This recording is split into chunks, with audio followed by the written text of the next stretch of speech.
Isang lalaki ang inaresto ng mga otoridad matapos siyang mahuli sa aktong paglabag sa gun ban sa bayan ng Datu Odin Sinsuat, Maguindanao del Norte. Ang ulat mula kay Patrolwoman Leonora Gawang.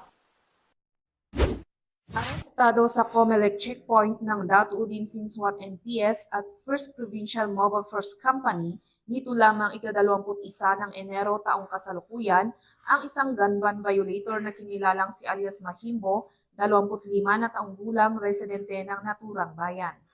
Ayon kay Police Major Radzak Musa, Chief of Police ng Datu Udin Sinsuat MPS, sakay ng motorsiklo ang suspek nang maharang sa checkpoint sa Barangay Upper Capiton. Natagpuan sa U-box ng motorsiklo ang isang 38 caliber revolver, 2 bala ng shotgun at 6 na bala ng revolver. Ang suspek ay sasampahan ng kasong paglabag sa RA 10591 o Comprehensive Firearms and Ammunition Regulation Act at Omnibus Election Code. Samantala, patuloy na pinaalahanan ng mga otoridad ang publiko na sundin ang mga itinakdang alituntunin sa ilalim ng eleksyon gun ban upang matiyak ang kapayapaan at seguridad ng lahat, lalo na sa nalalapit na halalan.